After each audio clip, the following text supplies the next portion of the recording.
राम राम, बहुत बहुत स्वागत सबका। और आज जीएनएम है भाई। जी बॉस। और पेज नंबर क्या है डॉक्टर दीपशिखा? बस डॉक्टर अमित 163। भाई अच्छा 163। 163। गुड। तो पहले डेट डाल लें। पेज नंबर 163 पे चैप्टर तो चल रहा है प्लूरा। प्लूरा चल रहा है और हेडिंग है इसका pleurisy, accumulation of pus in the pleura, यानी कि प्लूरल एम्पाइमा। ब्रैकेट में कह रहे हैं प्लूरल एडहेशंस, ब्रैकेट में कह रहे हैं फाइब्रिनस और ग्रेनुलोमेटस प्लूरेसी। डेट को कितनी है आज? 22 है ना अमित? हाँ जी। तो प्लूरेसी, एक्यूमुलेशन ऑफ पस इन द प्लूरा, यानी कि प्लूरल एम्पाइमा और प्लूरल एडहेशन। एडहेशंस को कह रहे हैं ब्रैकेट में फाइब्रिनस और ग्रेनुलोमेटस प्लूरेसी भी होती है। ये एसबीएस इसका सेम है, यानी कि एसबीएस ऑफ द प्लूरा वाला ही।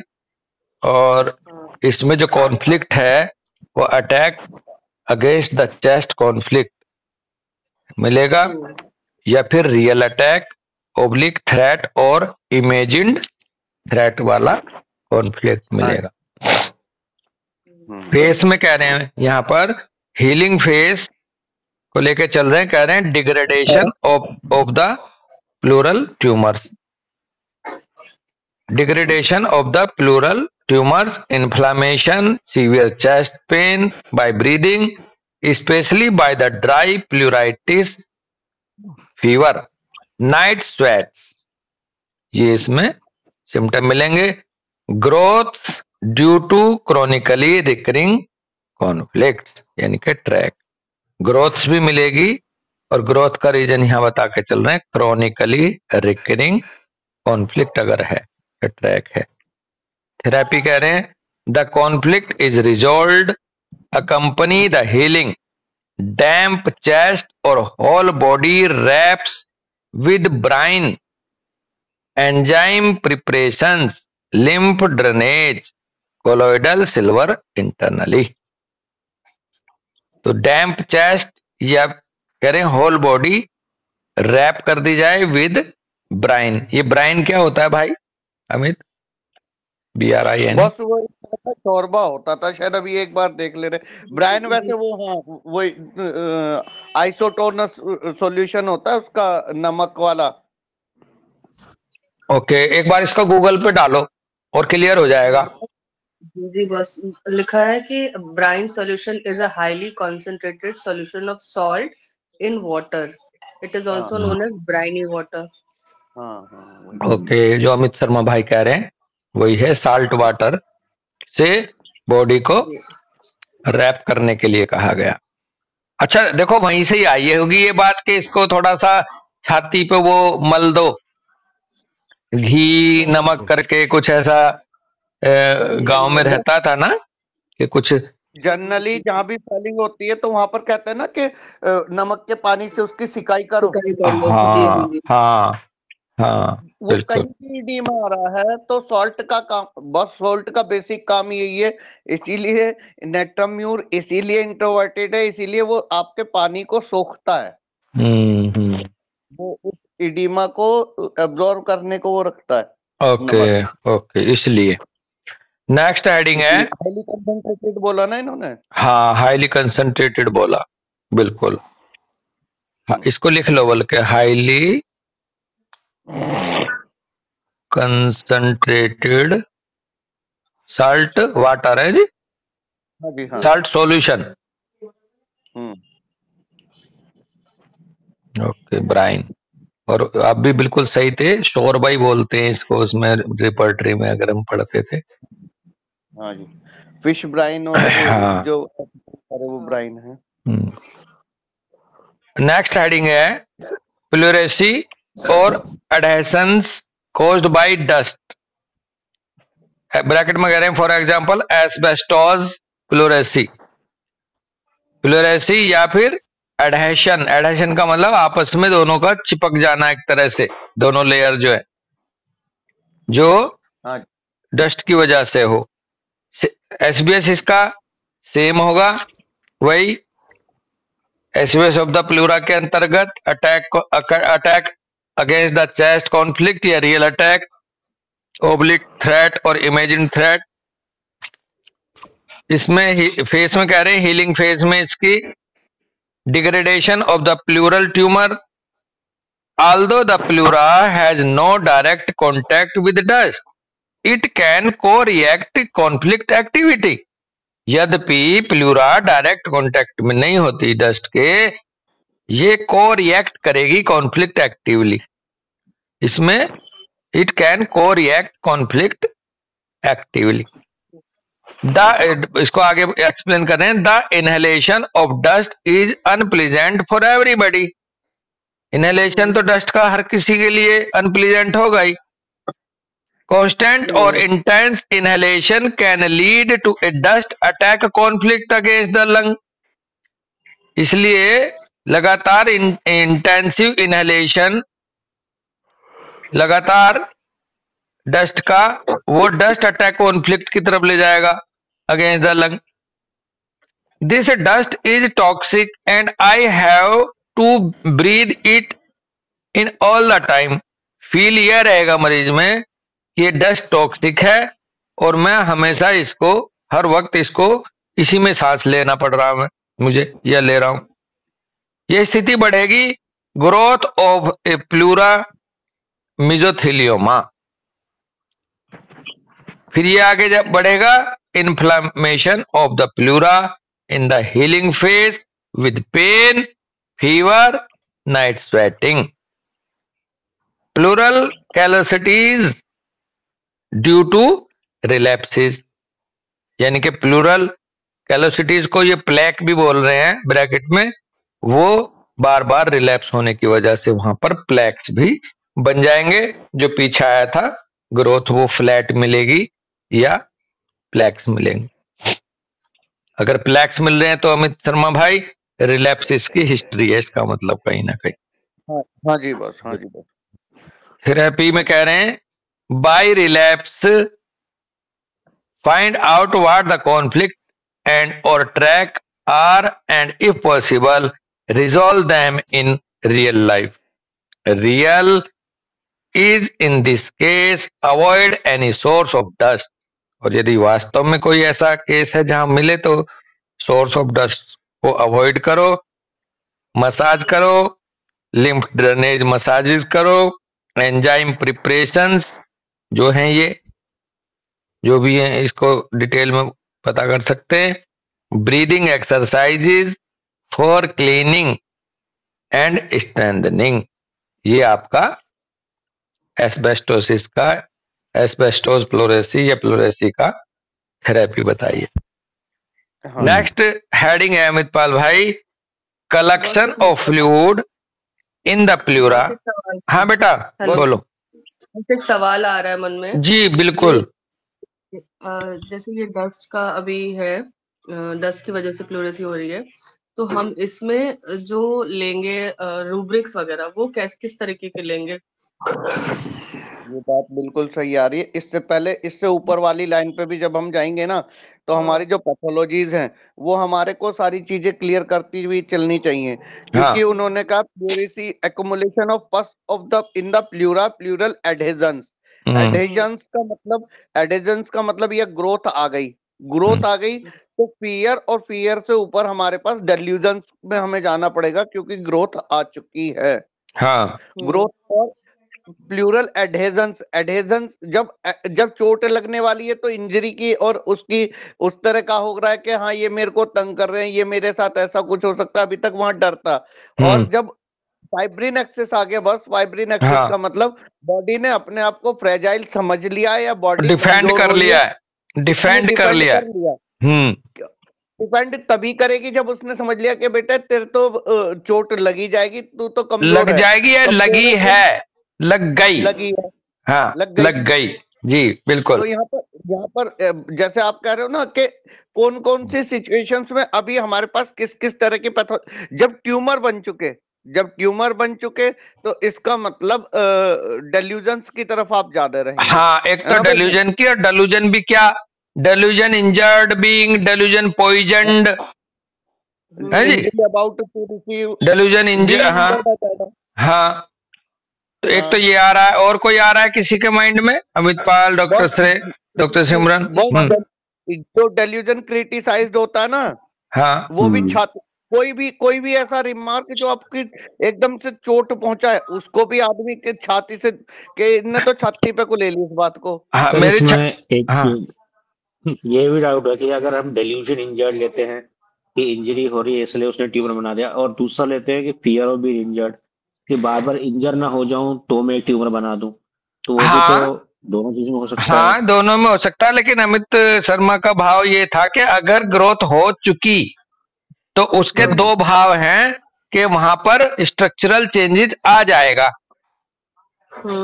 और यदि अभी फियर है, अभी नहीं, तो वहां पर एक तरह से इन्फ्लामेशन तक रहेगी बात, प्लूरेसी तक, बस या फिर पानी भी आ सकता है, या पानी भी आ एक बार सकता है, बिल्कुल ये कह डायनेमिक, सकते हैं डायनेमिक, हाँ डायनामिक में। डायनेमिक पैथोलॉजी मिलेगी जब तक फियर इंजरी का है। और यदि डिफेंड कर लिया है, कोई प्लेक बना लिया है, कोई ट्यूमर बना लिया है, तो इसका मतलब वो इंजर्ड हो चुका। एक तो ये भाव आ रहा है, और डिलीजन अटैक भी आएगा, फ्रंटल अटैक है ना, अटैक, अटैक वाला भी आएगा फ्रंट की साइड से, चेस्ट की तरफ। कई लोग कहते हैं तो मेरी छाती पे बैठा है, छाती पे मूंग दल रहा है, ऐसे ऐसे से भाव भी। तो कुल मिला के इंजरी का भाव ज्यादा है, और जैसे डस्ट वगैरह को लेके है वो भी पॉइजनिंग का या फिर इंजरी का। जैसे डस्ट के केस में इन्होंने लिखा है थेरेपी में कि अवॉइड करना है एनी सोर्स ऑफ डस्ट। अगर हाँ सोर्स ऑफ डस्ट अवॉइड करके ये ठीक हो जाता है तो ये एक तरह से मेंटेनिंग कॉज होगा जो बना हाँ हुआ है, और हाँ मेंटेनिंग कॉज होगा तो हमारे मेडिसिन से वो ठीक भी नहीं होगा। हाँ, कई बार बिल्कुल हैनीमैन साहब कहते हैं कि आपको मेंटेनिंग कोज को दूर करना होगा अगर क्योर करना चाहते हो, ऑर्गेनन में कह रहे हैं वो। जी हाँ, हैनीमैन साहब ने तो कहा, तीसरे एफोरिज्म में कहा कि सही फिजिशियन वही है, सही ट्रू हीलर वही है जो इन सब चीजों को जानता है, और उनको लास्ट में कहा कि ऑब्स्टेकल्स जो भी हैं उनको दूर भी करना जानता हो, है ना बेटा। जी तो जी वो जी ऑब्स्टेकल है मेंटेनिंग कोज। लेकिन बड़े सर हमारे इसमें थोड़ा सा एक कदम आगे की बात किया करते थे, अमित पाल को याद आ रहा होगा जी। तो वो कहते थे अगर आपकी राइट रेमेडी है तो आपके कॉन्स्टिलेशंस अपने आप ही रीसेट हो जाएंगे डॉक्टर दीपशिका, या तो आप अपने आप वहां से दूर हो जाएंगे, या फिर वो जो आपको परेशान कर रही थी वो चीज दूर हो जाएगी। हाँ हाँ हाँ, जी वो तो बहुत आगे तक की बात किया करते थे। लेकिन बिल्कुल भाव आपका बहुत सही आपने पकड़ रखा है कि अगर मेंटेनिंग कोज बना रहा किसी चीज का तो आपकी क्योर होने में उतना ही डिले होगा, या हीलिंग हो पाए ना हो पाए डाउट में रहना होगा हमें, जी।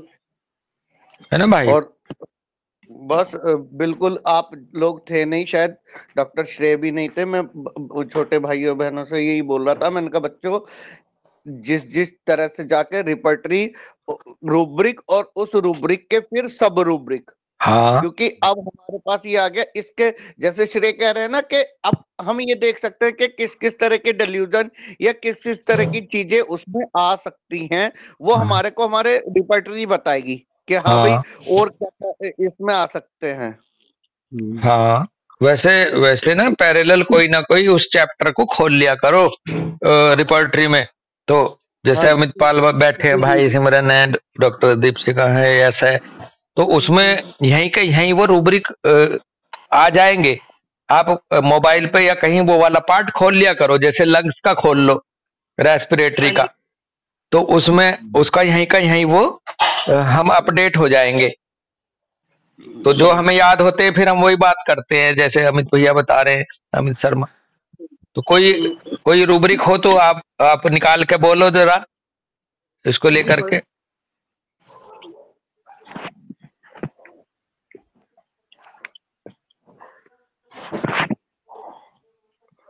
चलो निकाल लेना, और उसके साथ साथ टॉपिक के साथ साथ रिपर्टरी को भी जोड़ के रखो। हाँ बेटा, बस एक डायरेक्ट रूब्रिक है, chest adhesions pleuritis after. Pleuritis after यानी कि इन्फ्लेमेशन आया पहले, उसके बाद फिर ये डिफेंड कर ली, या फिर ये एक उसमें चली गई, स्टेट बना ली इसने एडहेशन करके, तो इसका फियर गया नहीं, ये अटक गया एक तरह से। बिल्कुल ओके। नेक्स्ट मैं हेडिंग ले रहा हूं, बीच में भी याद आ जाए तो कोई भी इसको अपडेट कर देना। नेक्स्ट हेडिंग है collection of fluid in the pleura that comes from the pleura itself, exudative pleural effusion. Collection fluid in the pleura, pleura के अंदर जो कलेक्शन है फ्लूइड का, वो प्लूरा का अपनी ही देन है उसकी। एक्सुडेटिव प्लूरल इफ्यूजन इसको बोल रहे हैं। Here the protein content is about 30 gram per litre. SBS same होगा अटैक कॉन्फ्लिक्ट का, attack against the chest conflict, real attack या थ्रेट और इमेजिन्ड थ्रेट वाला ही कॉन्फ्लिक्ट मिलेगा, SBS ऑफ द प्लूरा रहेगा। बट इन एडिशन सिंड्रोम और जुड़ जाएगा, यहाँ इफ्यूजन है ना, सिंड्रोम और जुड़ गया। एग्जाम्पल दे रहे हैं कि a patient is found to have cysts of the branchial arches. Conventional medicine diagnosis non Hodgkin's lymphoma. He is told that they must do major surgery on his chest cavity in order to get to both sides is equal to attack conflict against the chest cavity. एक patient को cyst थी branchial arches में, conventional medicine ने diagnose करी कि भाई आपको non Hodgkin's lymphoma हो गया है, और उसे ये बताया गया कि उसकी मेजर सर्जरी करनी पड़ेगी चेस्ट कैविटी की, in order to get to both, दोनों साइड से। तो इसलिए इससे वो पहुंचा बंदा attack conflict against the chest cavity. The patient dies after the surgery of massive both sided pleural effusions. बात यहां तक पहुंची कि पेशेंट जो है वो उसकी डेथ हो गई, वो मर गया सर्जरी के बाद, मैसिव प्लूरल इफ्यूजन हो गया दोनों साइड में आकर, दोनों साइड में प्लूरा में सिंड्रोम जुड़ गया इसमें एडिशन आकर। फेस में कह रहे हैं, हीलिंग फेस में क्या क्या होने वाला है। हीलिंग फेस में कह रहे हैं fluid is collected between the inner and outer layer of the pleura due to the degradation of the tumour is equal to sweating out of the pleura. Okay, कह रहे हैं ये जो फ्लूइड कलेक्टेड हो रखा है दोनों में, inner and outer layer of pleura में, ये डिग्रेडेशन ऑफ ट्यूमर की वजह से है, जिसको इन्होंने इक्विवेलेंट बताया sweating out of the pleura का भाव के भाई प्लूरा को यहां स्वेटिंग आउट हो रही है। To a certain extent, this is normal because fluid forms during every inflammation. कुछ हद तक ये नॉर्मल भी होता है क्योंकि फ्लूइड बनता है during every inflammation. In combination with syndrome, however, the fusion can become dangerous. अगर सिंड्रोम और जुड़ गया यहाँ आकर के तो जो फ्यूजन है, यही कलेक्शन ऑफ फ्लूइड है, ये डेंजरस स्टेट तक पहुंच जाएगा। Exudative pleural effusion are rich in protein. इसका अंतर ये होगा कि ये प्लूरा का अपना ही एक्सुडेशन है, अगर उसमें प्रोटीन रिच कंटेंट हुआ तो उसका उसमें उस फ्लूइड में, प्लूरल इफ्यूजन में यदि प्रोटीन की मात्रा ज्यादा है तो वहां इसका मतलब ये प्लूरा अपने आप ही बना रही है, यहाँ जो पीछे कह के चले ये। The problem with punctures is due to this. The problem with punctures is due to this. Due to repeated draining of fluid the body loses large volume of protein which goes to lowered albumin level अब problem जो है, जो बार बार puncture करना पड़ेगा इसको, उससे खड़ी हो जाती है प्रॉब्लम। वो क्या है कि रिपीटेड ड्रेनिंग ऑफ फ्लूइड की वजह से बॉडी में लॉस हो जाएगा लार्ज वॉल्यूम ऑफ प्रोटीन का, जिससे एल्ब्यूमिन लेवल लो हो जाएगा। Low blood protein content leads to a drop in the colloid osmotic pressure in the blood system which promotes fluid collection is equal to first vicious cycle। अब ये जो protein निकल जाएगी pleural effusion को बाहर करने में, तो इससे एल्ब्यूमिन का लेवल कम होने से लो ब्लड प्रोटीन हो जाएगा, जो आगे बढ़ेगा कोलॉइड ऑस्मोटिक प्रेशर को ड्रॉप करने में ब्लड सिस्टम में। कोलॉइड ऑस्मोटिक प्रेशर जो होता है ब्लड सिस्टम में, वो कम हो जाएगा और वो फिर प्रमोट कर देगा फ्लूइड कलेक्शन को। इसको बोला है जीएनएम ने, ये फर्स्ट विशियस साइकिल बन जाएगा। At the psychic level a puncture can ignite an even wider vicious cycle if the patient and risky puncture procedure bracket में कह रहे हैं pneumothorax danger is perceived as an attack conflict against the chest cavity is equal to second vicious cycle। Psychic level पर ये जो puncture है जो बार बार करते हैं, ये इग्नाइट कर देगा, इग्निशन दे देगा एक तरह से an even wider vicious cycle को, एक और ज्यादा विशियस साइकिल क्रिएट हो जाएगा यहाँ यदि पेनफुल और रिस्की पंक्चर हुआ प्रोसीजर में। ब्रैकेट में न्यूमोथोरैक्स डेंजर बना रहता है, इसमें हवा जाने का खतरा भी बना रहता है, एयर हो जाती है इस पंक्चर के थ्रू, और वो फिर परसीव करेगा organism as an attack conflict की तरह से अगेंस्ट द चेस्ट कैविटी। तो फिर ये एक सेकंड विशियस साइकिल का रूप ले लेगा। थेरेपी में कह रहे हैं the attack conflict is resolve accompany the healing address KCT conflict if existent no infusion with salt restrict fluid intake enzyme preparation lymph drainage salt water bath और raps.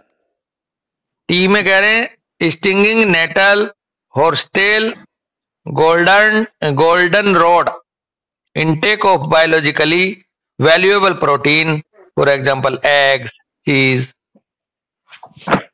hydrogen peroxide 3% internally, vitamin D3 जो कि मिलता है cod liver oil में। Puncture bracket में कह रहे हैं tap puncture only as a last resort, puncture केवल तब करो जब आखिरी चारा बचाओ। Possible albumin infusion, gradual lengthening of the interval between the puncture।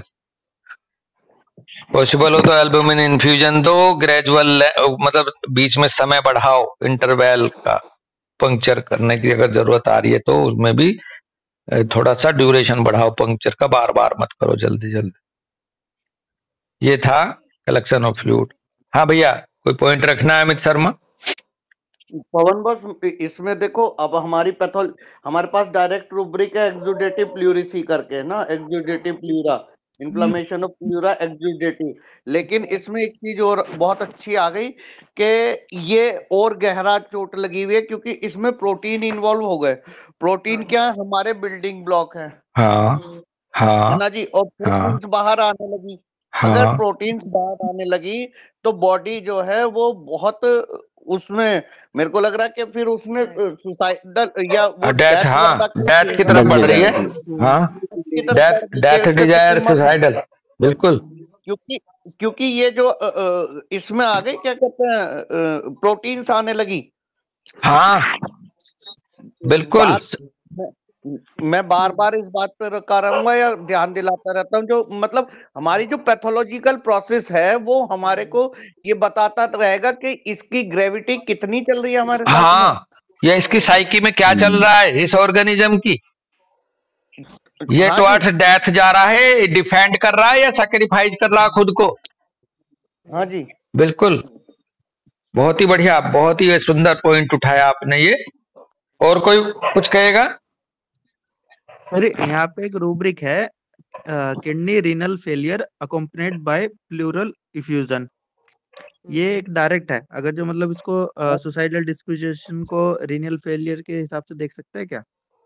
बिल्कुल अब देख सकते हो। हाँ बेटे, यहाँ पहले तो पैथोलॉजी को जोड़ो। रीनल फेलियर हो रहा है तो रिफ्यूजी तो पहले ही हो गया वो, और जब 4 second refugee out of the water वो फील कर रहा है तो वो सिंड्रोम भी जा सकता है प्लूरेसी तक। ठीक है? हाँ जी, हाँ जी। हाँ, और यहाँ दोनों ऑर्गन देखो, रीनल फेलियर का मतलब सीधे सीधे इस बात का इशारा है कि वो फिश आउट ऑफ वाटर की फीलिंग में है अमित शर्मा। हाँ जी, और यही आपका वाटर सिंड्रोम यानी कि केसीटी को ये रिफ्यूजी कॉन्फ्लिक्ट बढ़ाता है, जिसकी वजह से केवल प्लूरेसी में ही नहीं, बॉडी में और जगह भी फ्लूइड का एक्युमुलेशन शुरू हो सकता है। हाँ जी। हाँ, अब आप पढ़ो डॉक्टर प्रशांत, क्या रूब्रिक है? Kidney renal failure accompanied by pleural effusion. Okay, तो अमित की किडनी फेलियर की वजह से डायरेक्ट इसको डेथ फ्राइट आ गया फिर तो इसको। हाँ जी, किडनी की वजह से अब मैं बचूंगा ही नहीं, मुझे जाना ही जाना पड़ेगा, मैं मरने ही वाला हूं, है ना? हाँ जी।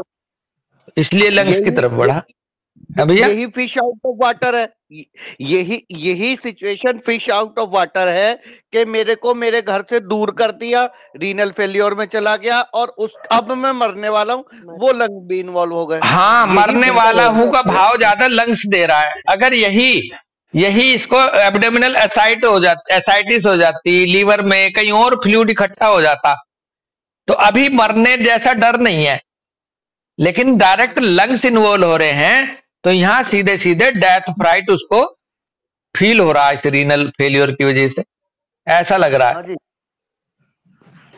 डॉक्टर अमित पाल हैं क्या? अमित भाई?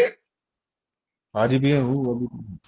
हाँ हाँ हाँ, कुछ ना कुछ पॉइंट जिसको भी आता है डॉक्टर सिमरनदीप सिखा। वो जी। था बस, जैसे जैसे क्या कहते हैं, भैया ने बोला ना, मैं उसी को देख रहा था। प्रशांत, मेरा जो एक केस चल रहा है, मैंने उसको मतलब उसको है वो क्या कहते हैं, प्रोटीनूरिया है ना? हाँ और हाँ उसको किडनी की भी, तो मैंने प्रोटीन और ये वो जो आपको कहा था ना, ब्राइट्स डिजीज विद चेस्ट वाला जो था रूब्रिक, हाँ हाँ, वो मुझे याद आ रहा था अभी। हाइड्रोलाइटिस। हाँ, क्या था वो? हाँ अमित बोलो। हाँ, 1 मिनट बता रहा हूँ, बस 1 मिनट। वो था किडनी और लंग, हाँ, किडनी और लंग करके रूब्रिक था। काली 1 मिनट आयोड रुको। शायद थी उसमें, मुझे लग रहा है कौन सी थी।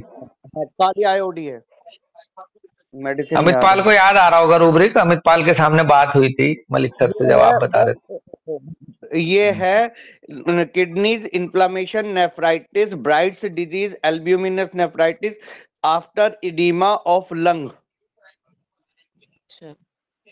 डॉक्टर प्रशांत, बेसिकली हाँ जी। हाँ ध्यान देना भैया जो बता रहे हैं। हाँ अमित। ये है, एक बार फिर रूब्रिक को समझने की बात कर रहे थे। अभी जो आपने, वैसे मैं बीच में बोलूं, अभी आपने जो रूब्रिक बोला ना, वो वाला रूब्रिक शायद कंप्लीट रिपर्टरी में नहीं है, सिंथेसिस में पड़ा होगा। और ये वाला जो मैंने लगाया था, ये आज प्रशांत ने जो बात छेड़ी है, ये बहुत अच्छी, सब लोग इसको बिल्कुल गांठ बांध ले। 2 ऑर्गन इन्वॉल्व हो रहे हैं, यही डॉक्टर बोगर बोनिंगसन की पैथोलॉजिकल का प्रोसेस का वो था कि हमारे पास 2 या 3 जो भी ऑर्गन इन्वॉल्व हो रहे हैं, उस रूब्रिक को, उन दोनों को एक साथ रखने वाली जो वो था, कंकोमिटेंट कह सकते हो आप इसको, या पैथोलॉजिकल रूब्रिक कह सकते हो।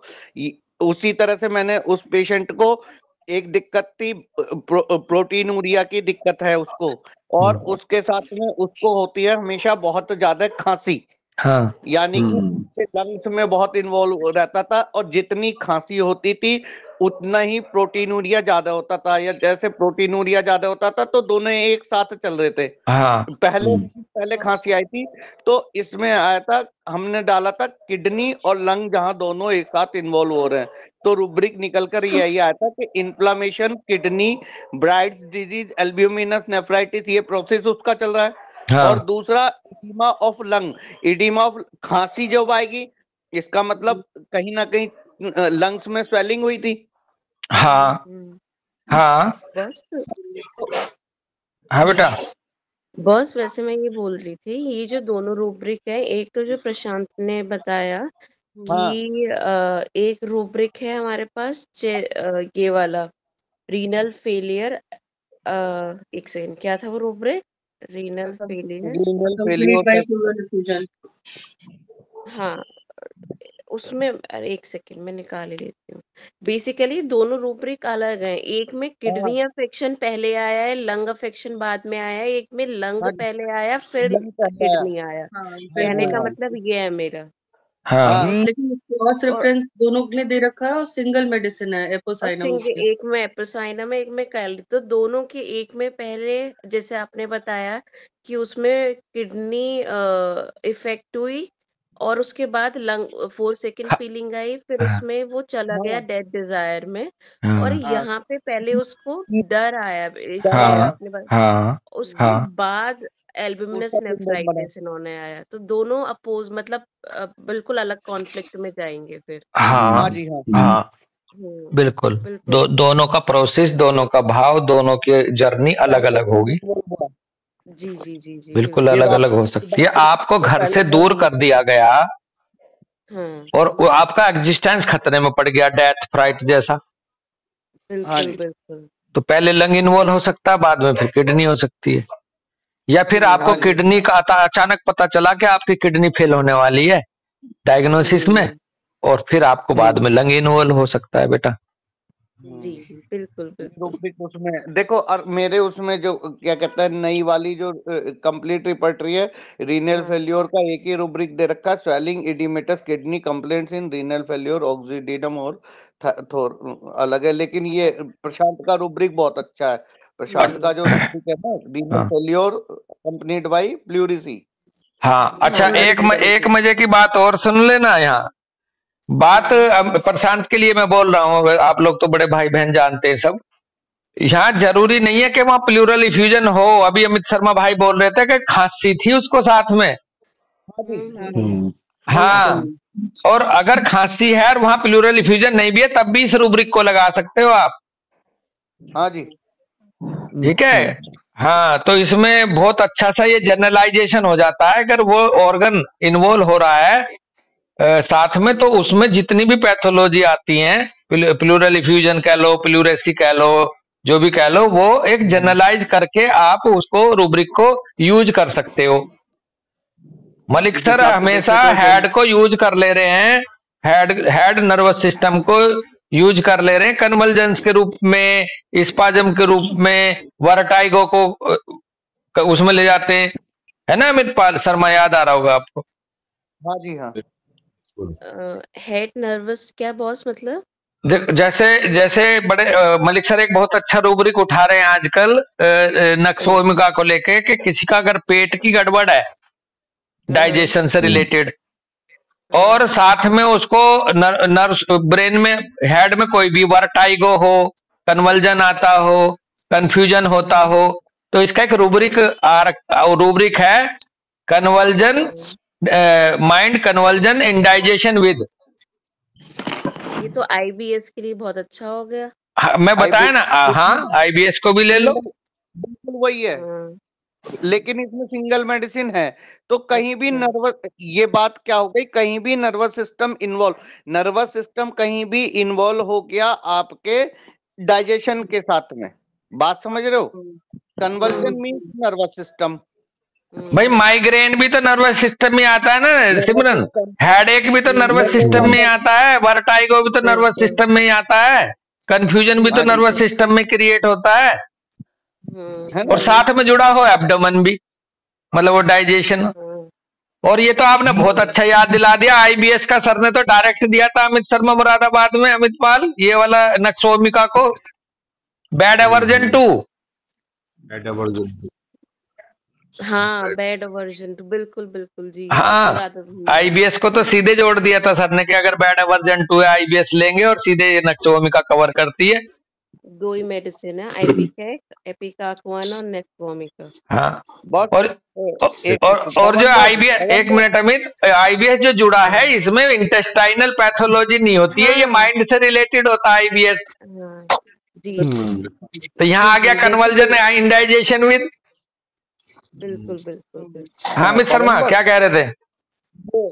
बैड एवर्जन 2 लिया है उसमें जो सीलियक डिजीजेज के लिए। सीलियक, हाँ, तो इसमें आईबीएस का क्या जोड़ा था वो बताओ रुब्रिक, फिर मुझे करेक्ट करो। बैड एवर्जन 2 डायरेक्ट है सीलियक डिजीज के लिए।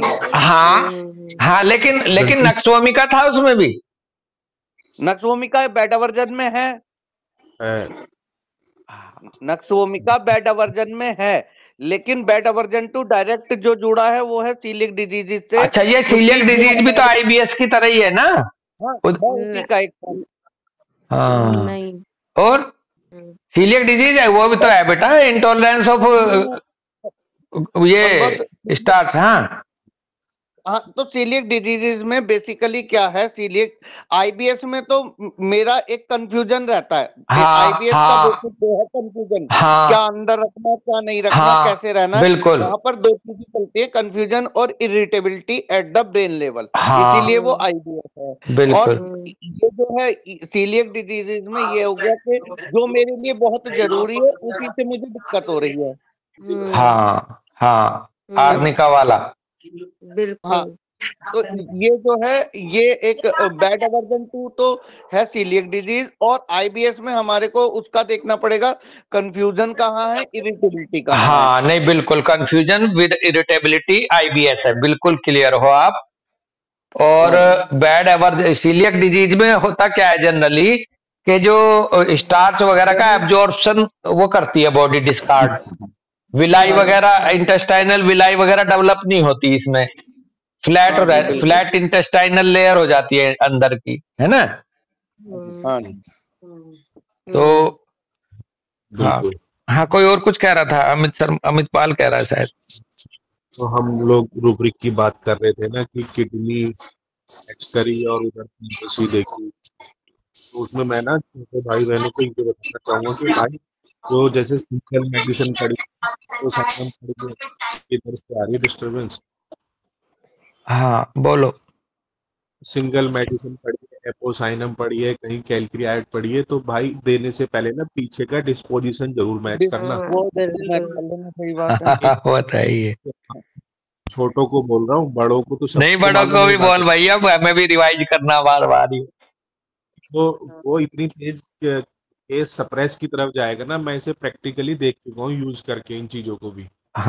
तो पोजीशन जरूर मैच कर लेना, अदरवाइज केस इतनी तेजी से वर्स होगा ना कि वो संभालने में नहीं संभलेगा। हाँ, वो तो बिल्कुल उस पे खड़ा है ना, खाई पे, थोड़ा छेड़ा नहीं, या तो वापस आएगा खाई में गिरेगा। ये ना जैसे जो भी मेडिसिन आई है उसका पीछे का जरूर मैच कर लेना सब लोग। हाँ, डिस्पोजिशन मैच करके दी जाए दवा, जो सिलेक्शन की डिमांड है, हर एक प्रेस्क्रिप्शन की डिमांड है। लेकिन यहाँ तो और ज्यादा अलर्ट रहना है, क्योंकि यहाँ तो बिल्कुल उस पे खड़ा है ना, वो मार्जिन पे डेथ और लाइफ की। हमने जो उठाया है वो भी बिल्कुल उसका वही उठाया है उस समय का, तो इसलिए बहुत रूब्रिक सिंथेटिक है, उन्हें ध्यान से समझ के यूज करना है। हाँ, इस पे भी ध्यान देना, जो बहुत ज्यादा सही कह रहे हो। चलो, एक हेडिंग है, इसको निपटा लेते हैं भाई, फिर नया चैप्टर शुरू हो जाएगा, लिप माउथ एंड थ्रोट। फिर एक क्वेश्चन पूछ रहे थे। जी सर। सीलियक डिसीज से जो बैड एवर्जन को रिलेट किया गया है, कैसे कोरिलेट किया गया है, थोड़ा सा इसको और बैड हर वो चीज है जो आपकी लाइफ को सूदिंग करता है, जो आपके लाइफ के लिए जरूरी है। बैड का मतलब होता है जो आपका एक रेस्ट या रिलैक्स या आराम देने वाली कोई भी आपकी लाइफ सपोर्टिंग कोई भी चीज, वो बैड होता है, आपका होम होता है वो आपका। तो ये चूंकि वहां पर एक ऐसी चीज जो आपके लिए बहुत जरूरी थी, जो आपको एनर्जी प्रोवाइड करती थी, वो रिलेटेड टू बैड है सर। समझ रहे हैं सर डॉक्टर साहब सर? हाँ सर, हाँ सर। तो बैड का मतलब आपका वो स्थान, आपकी वो स्टेट जो आपको सूद करती है, आपको आराम देती है, आपको एनर्जी प्रोवाइड करती है, वो बैड है। चाहे वो आपका सोने का बेड हो, चाहे वो आपका घर होम है, होम एवर्जन 2 भी बेड एवर्जन 2 हो जाएगा। और फूड भी हमारे लिए वही चीज है। तो ये उस लेवल पे लिया जाता है। और किसी के पास इसका और क्लैरिटी है तो वो भी बता सकता भैया। बिल्कुल बिल्कुल बॉस, ये जैसे आपने बताया कि बेड का मतलब है वो स्थान which is suppose to relax you, या आपको कंफर्ट देने की जगह है वो। अगर वही जगह आपको कंफर्ट नहीं दे रही है, उसके बदले आपको दिक्कत कर रही है, तो सीलिएक डिजीज में भी वही हो रहा है कि जो आपको जो चीजें न्यूट्रिशन प्रोवाइड करने के लिए सपोज की जाती है कि आपको न्यूट्रिशन और एनर्जी देगी, जैसे कार्बोहाइड्रेट या स्टार्च से मान लिया कोई भी चीज के जो अब्जॉर्प्शन जो भी कंप्लेन आ रही है, तो इस वजह से इसको इससे रिलेट किया गया, इसलिए लिया था सर इसको बेड एवर्जन 2 है जी। जो रूब्रिक है ना बॉस, वो जो बैड एवर्जन 2 में शायद मेरी रिपर्टरी में आर्निका नहीं है, लेकिन ये इसी से मिलता जुलता रूब्रिक है। सेंसिटिव एग्रीएबल जो है, एग्रीएबल थिंग, सेंसिटिव टू है ना, कि जो हमारे लिए एग्रीएबल है उनके लिए भी वो सेंसिटिव हो गया। वो भी इसी तरह का agreeable is equal to bad. But इसमें एक इससे बड़ा भी था ना, वो पोल्टिस वाला था, एक पोल्टिस वाला रिबेल्स अगेंस्ट पोल्टिस। पोल्टिस तो सिर्फ 6 मेडिसिन है या कम है। इसको बड़ा जो सबसे बड़ा इसमें रूब्रिक था वो भैया ने बताया था, वही बेड एवर्जन 2, उसी में सबसे ज्यादा है। अच्छा डॉक्टर यस क्या बता रहे हैं सर? मदर नेचर बोलते हैं ना सर इसको, जिसको भी मदर नेचर से दिक्कत हो उसको, उसके लिए रूब्रिक है। हाँ रिलैक्सिंग एग्रीएबल में आ गया ना सब कुछ। अभी और कोई भी बोल रहा था, डॉक्टर सिमरन वगैरह कुछ। हाँ सर, इसमें मैं पूछा था कि मैं इससे मेरे को एक चीज क्लियर हो गई। मेरे पास एक पेशेंट है, वो ये कहते हैं कि जब मैं घर पे आती हूँ, जब मैं घर से बाहर रहती हूँ, कहीं भी रहती हूँ, तो मेरे को पेट सही रहता है। जब मैं घर पे आती हूँ तो मेरे को मोशन इतने ज्यादा आ जाते हैं, मेरे को समझ नहीं आता क्या करूँ मैं। और घर से दूर होती हूँ तो मेरे को सब कुछ सही रहता है। हाँ तो ये भी बैड एवर्जन 2 में ही है ये। जी एक मतलब मुझे याद नहीं आ रहा, सर मलिक सर ने बताया था ना, जहाँ पे वो जो विलस वो जो खो जाता है, क्या पैथोलॉजी थी वो एक केस था जिसमें मलिक सर बता रहे थे कि रूब्रिक था। हाँ क्या, एक मिनट बता रहा। हाँ वो रूब्रिक था जिसमें वो खो जाता है, उसकी पैथोलॉजी कैसे कनेक्ट करी थी, प्लीज बताएंगे एक बार? क्या खो जाता है? केस याद नहीं आ रहा बेटा। अरे खो जाता है बोले तो मतलब वो रूब्रिक का मतलब था, वो ऐसा तो नहीं था वो के नॉन स्ट्रीट के लिए जो था, confusion in well non street. ये किस पैथोलॉजी में था बॉस? ये उस हर पैथोलॉजी में आ जाएगा जो बॉडी में एक राइट वे होता है किसी चीज का। अगर वो रॉन्ग वे हो जाए, अगर रिवर्स पेरिस्टालसिस हो जाए तो confusion in well known street, अगर हर्निया हो जाए तो कंफ्यूजन है वेल नोन स्ट्रीट। अच्छा। और वो जैसे खाना जो है वो फूड पाइप की जगह हाँ नाक में वापस आ जाए, एयर पाइप में चला जाए, ये शायद ऐसा कुछ था। हाँ जो प्रॉपर वे से हटके, जो प्रॉपर वे से हटके अपोजिट हो जाए, इम्प्रॉपर वे, हिएटस हर्निया है, ये रिवर्स हो जाता है। तो वो था बेटा। ठीक है बॉस, यही पूछ रही थी मैं, यही था वो। इसका 2 है, एक तो confusion in well known street, एक और भी था रूब्रिक, अमित पाल को पता है, अमित शर्मा को। अमित पाल तो शायद चले गए। कोई और डीप था, एक और डीप है जिसमें मेडिसिन ज्यादा है। हाँ बस इसमें तो confusion of mind in well known streets को ही लेके चलते हैं वैसे। हाँ, और इससे के पैरेलल एक अमित पाल ने बताया था मुझे कि भैया इसकी जगह ये भी यही वो दे रहा भाव, ये रूब्रिक भी। वो जब ये भैया आएगा तो पूछेंगे उससे। ठीक है, एक छोटा सा हेडिंग है, पूरा कर लें आपको तो, बहुत छोटा सा है। जी वो Collections of fluid in pleura that comes from the surroundings, वो होगा ट्रांसुडेटिव प्लूरल इफ्यूजन। देखो एक्सुडेटिव पीछे पड़े थे, एक्सुडेटिव अपना खुद का सिक्रीशन, और ट्रांसुडेटिव जो दूसरे सराउंडिंग जो टिश्यूज हैं उनमें से आया हुआ फ्लूइड।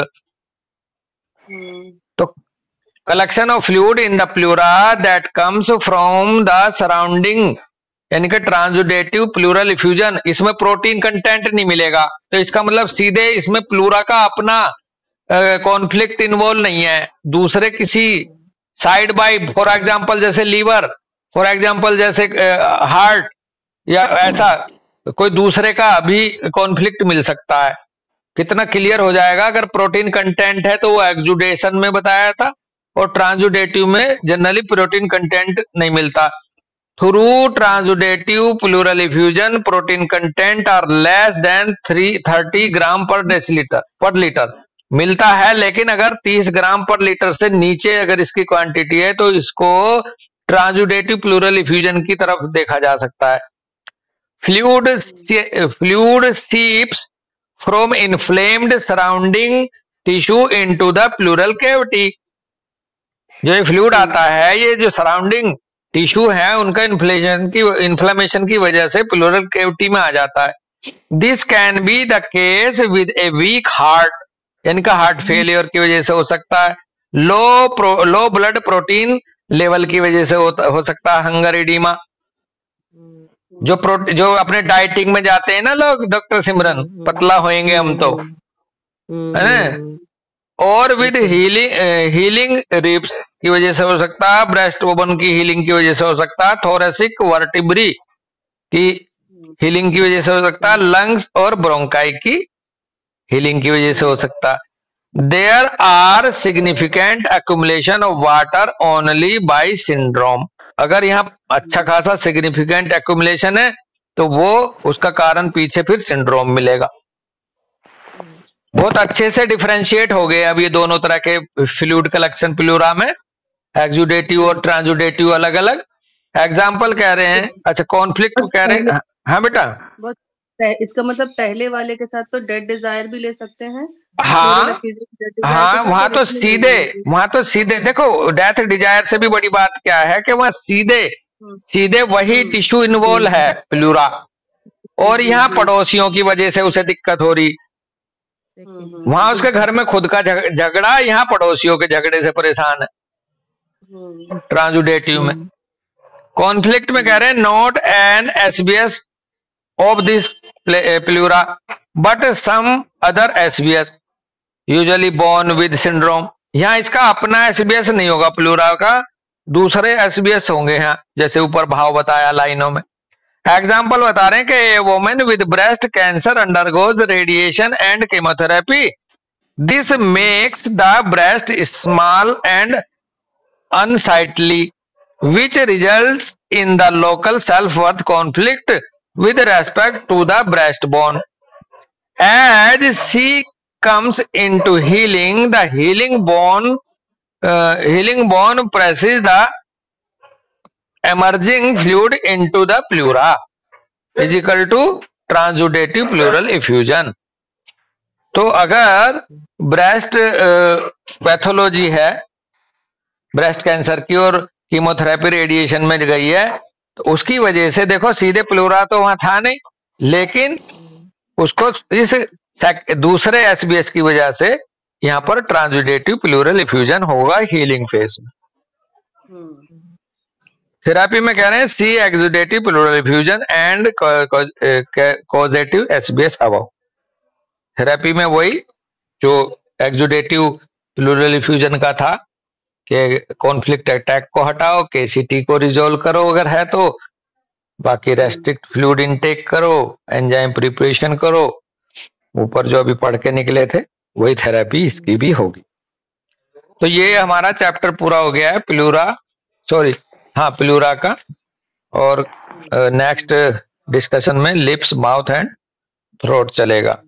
किसी को कोई पॉइंट रखना है भाई अपना? नहीं।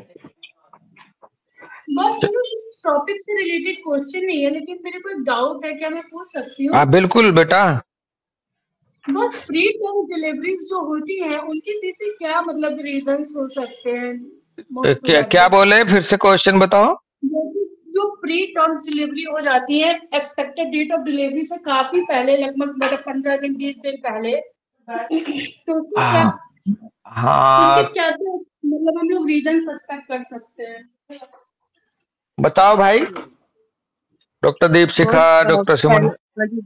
बस पहला चीज तो ये है कि जो जैसे फिटनेस जो बेबी है वो समय से पहले आ रहा है, यानी उसके लिए जो टाइम है, टाइम पासेस टू स्लोली, ये हो सकता है। और इसमें ले सकते हैं।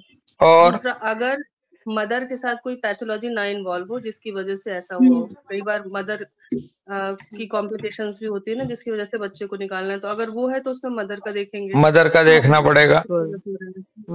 हाँ कि वो बिल्कुल। देखो बहुत अच्छी सी बात शुरुआत ही करी डॉक्टर दीपशिखा ने कि ऐसे बच्चों के केस में टाइम पासिस टू स्लोली लेते हैं हम, या फिर मदर की अपनी कोई ऐसा परसेप्शन चल रहा है कि वो उससे छुटकारा पाना चाहती है।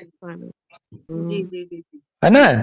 तो बहुत अच्छी बात आपने डॉक्टर प्रीति जी उठाई है, लेकिन बड़ी वो है, ये डिटेल्ड है इसके पीछे, इसको पॉइंट्स में बांधा नहीं जा सकता है बेटा। रिसेंट में मेरे पास एक केस था जिसमें कि एकदम न्यू बॉर्न बेबी था 10-5 डेज का, और उसको क्या कहते हैं, वो थोड़ा सा प्री टर्म डिलीवरी हुई थी उसकी, ठीक है। हाँ। मदर का जो मेरे को सिचुएशन पता चला था कि मदर को जो नॉर्मल डिलीवरी से बहुत डर लगता था, हालांकि मदर मेरे से मिली नहीं हुई, टेलीफोनिक कन्वर्सेशन था, तो मुझे पता नहीं कि वो क्या रीजन था जिससे उसको क्योंकि वो मतलब ऐसा बातचीत से ब्राइटा टाइप फीलिंग मेरे को नहीं आ रही थी उससे, एजुकेटेड थी, अच्छे कंपनी में जॉब करती है। हाँ। और वो क्या कहते हैं, मतलब उसको पीवी एग्जामिनेशन से बहुत डर लगता था, और वो क्या कहते हैं तो अब ये क्योंकि प्रोफेशनल फीमेल्स में थोड़ा अपने फिगर वगैरह को भी बहुत कॉन्शियसनेस रहती है ना, खास करके कॉर्पोरेट सेक्टर, तो रीजन हो सकता है, इसलिए मैंने उसके लिए कुछ ऐसा मदर के लिए कुछ नहीं सोचा।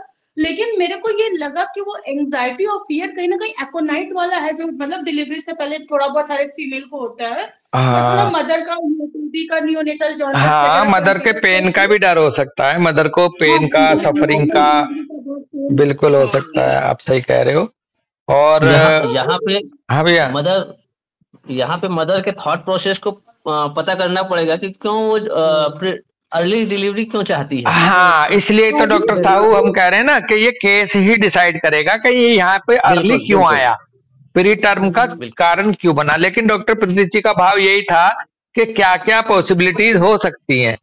अच्छा, पॉसिबिलिटी। हाँ। एक मेरे पास जैसे केस था ना, मैं याद है, उसमें ये था कि जो मदर थी ना उसको जल्दी से जल्दी अपनी जॉब को रिज्यूम करना। हाँ, एक ये हो सकता है। जल्दी से जल्दी, हाँ, बच्चे को जल्दी से जल्दी हमने डिलीवर किया और मैं फ्री होकर गई और मैंने अपना काम फिर से रिज्यूम। ये भी हो सकता है, फिगर को लेके भी हो सकता है, पेन का डर भी हो सकता है, बच्चे को जल्दी भी हो सकती है आने की दुनिया में। तो ये बहुत सारे मिलेंगे, बहुत अच्छी सी बात निकली। ठीक है भाई, तो यहीं रुकते हैं। सबको नमस्ते, सबको राम राम।